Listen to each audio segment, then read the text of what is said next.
Hey guys, welcome to my channel. तो इसको मनवा स्टार्ट करते हैं। विस्टन, बेवकूफ़ी की कीमत चुकानी पड़ती है। यूजिन, मैं कुछ भी कहूँ तुम मुझ पर भरोसा नहीं करोगे, है ना? विस्टन और यूजिन कुछ पुरानी बातें कर रहे हैं जो यहाँ सही से नहीं बताया गया है। विस्टन नकली हंसी हंसता है। स्वीट हार्ट, मैंने इसे अपनी आंखों से देखा है। यूजिन, वास्तव में? और यूजिन बात को बदलते हुए, आपने अपनी दवा ले ली है और अब आप ठीक लग रहे हैं। अब मुझे चलना चाहिए। यूजिन जाते हुए कहता है, ओह, और एंजी ठीक है? वो अभी सो रही है। उसने मुझसे कहा है कि मैं आपको बताऊं कि वो वास्तव में आपकी आभारी है कि आप उसे ढूंढने आए। मिस्टर, हाँ, दूर से मेरा चेहरा देखना ही उसे रोने के लिए काफी है ना? वो बार बार मुझे देखकर डर जाती है, कांपने लगती है। यूजीन सोचने लगा, ऐसा सिर्फ उसके फेरामोन की गंध की वजह से होता है। एंजिला को उसके फेरामोन की गंध से बहुत डर लगता है। मैंने सुना है कि ऐसा लगता है जैसे पूरे शरीर पर दबाव पड़ रहा है। विस्टन, आप क्या बात कर रहे हैं? मैं समझ नहीं पाया। सब समझ गया। एंजी किससे डरती है? और यूजीन विस्टन से कहता है, अगर आप नहीं चाहते हैं कि कोई बच्चा आपकी वजह से डरकर चीखे चिल्लाए तो अपने फेरामोन बाहर निकलना बंद करो। तुम सभी अल्ट्रा अल्फा ऐसा करने में सक्षम हो, है ना? तुम लोग तो ऐसे ही बेपरवाह से हर जगह अपने फेरामोन फैलाते रहते हो और मैंने सुना है कि तुम ये सब अपनी मर्जी से करते हो। ऐसा कहते हुए यूजिन, अब मुझे सचमुच जाना होगा। बहुत रात हो गई है। Good night Winston.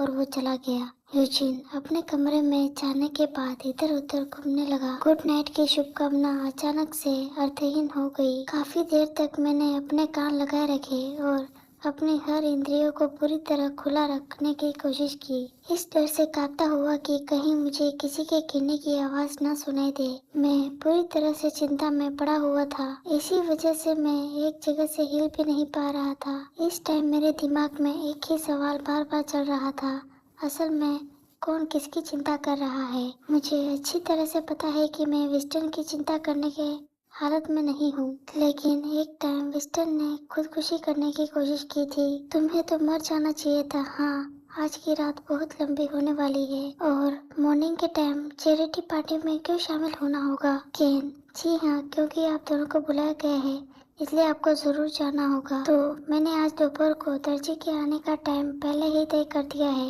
यूजिन, आह, क्या मुझे आना ही पड़ेगा? ये एक ऐसी पार्टी है जिसे आप मिस नहीं कर सकते, है ना? केन तुरंत जवाब देता है, आपको हर हाल में ही जाना होगा। क्या ये सही नहीं है? सर, एक बार आप कैंपबेल हाउस के मालिक बन गए हैं तो भले ही आप इस बार न जाए। हर बार मना करना अपमानजनक है, बल्कि बाहरी रिश्ते में अपनी छवि को भी पूरा नुकसान पहुंचाता है। यहाँ तक कि परिवार के अंदर भी इससे कुछ न कुछ बुरी गपशप शुरू हो सकती है।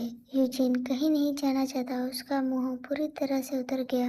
केन, अहम, लेकिन आप अगर इस बार आप हिस्सा लेते हैं तो एक मजबूत छाप लोगों पर छोड़ने में कामयाब रहेंगे। तो प्रेजेंट में भले ही तुम मना भी कर दो तो भी उस पर ज्यादा ध्यान नहीं जाएगा। यूजिन, हाँ, तो पता चलता है कि असल में वो मेरा भला ही चाहता है। हम सलाह के लिए बहुत बहुत शुक्रिया केन। केन हंसते हुए, ये तो बस एक बुढ़े बटलर की बड़बड़ाहट है और कुछ नहीं। मिस एंजेला के उठने का टाइम हो गया है, क्या मुझे नाश्ता तैयार कर लेना चाहिए? यूजिन, हाँ बिल्कुल, प्लीज मेरी मदद करें। इसके अलावा विस्टन के बारे में क्या?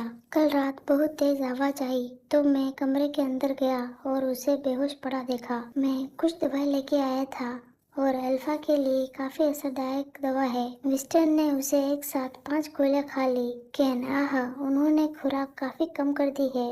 यूजिन, क्या ये पहले से ज्यादा कम कर दी है? केन, पहले पिछली रात जैसे गंभीर हालतों के दौरान विस्टन कैंपबेल आमतौर पर पूरी बोतल भी पी जाते थे। अब 5 गोलियां, अब मैं वाकई बहुत खुश महसूस कर रहा हूँ। और केन यूजिन से कहता है, आपको दवा की खुराक के बारे में ज्यादा चिंता करने की जरूरत नहीं है। यूजिन, तो बस यही बात है, अब मुझे समझ आ गया। तो क्या मैं आपसे एक और काम करने के लिए कह सकता हूँ? केन, जी हाँ, आप जो चाहे कर सकते हैं। यूजिन, क्या मैं आज दोपहर की अपनी सिलाई की अपॉइंटमेंट के लिए मना कर सकता हूँ? मैं अपनी बेटी को अकेले ही घुमाने के लिए ले जाना चाहता हूँ। केन, ओहो, आपका मतलब है कि आप इसे देखने के लिए खुद ही स्टोर में जाना चाहते हैं, है ना? यूजिन, हाँ, कस्टम मेड कपड़ों की वजह से मुझे इससे ज़्यादा ऑप्शन दिख सकते हैं और मैं एंजी के लिए भी कुछ कपड़े ट्राई करवाना चाहता हूँ। केन, मैं समझ गया। फिर खाना खाने के बाद मैं खरीदारी के लिए अपना शेड्यूल बदल लूंगा। जैसी प्लानिंग बनाई थी, खाना खाने के बाद यूजिन एंजी मॉल में गए। कोई पीछा कर रहा था। ये साफ नहीं था कि वो कोई अटेंडेंट था या सुपरवाइजर, लेकिन अब इससे कोई फर्क नहीं पड़ता था। हालांकि लंबे टाइम तक कार में बैठना अभी भी काफी मुश्किल है, लेकिन एंजिला को इतना खुश देखकर अच्छा लगता है। कभी कभार ताज़ी हवा लेने के लिए बाहर जाना शायद उतना बुरा नहीं हो। और वो खरीदारी करके वापस लौट आए। यूजिन पूरी तरह से थक चुका था।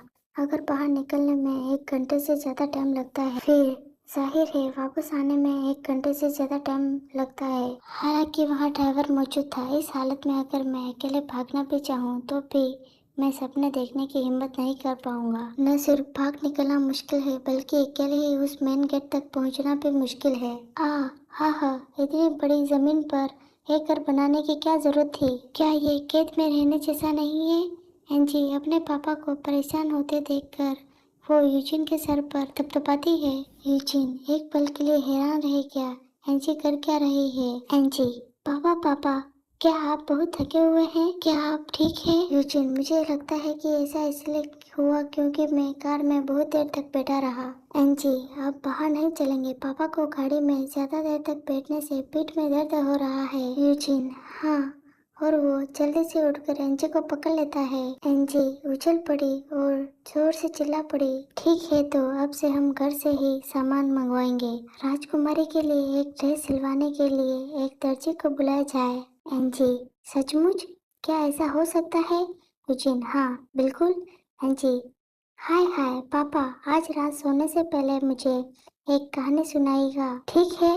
यूजिन, अच्छा तब चलिए देखते हैं। एक टाइम की बात है, एक घने जंगल में वहाँ एक छोटा सा खरगोश रहता था। एक दिन एक बड़े पेड़ के नीचे खरगोश की मुलाकात एक बिल्ली से हुई जो उसकी दोस्त थी।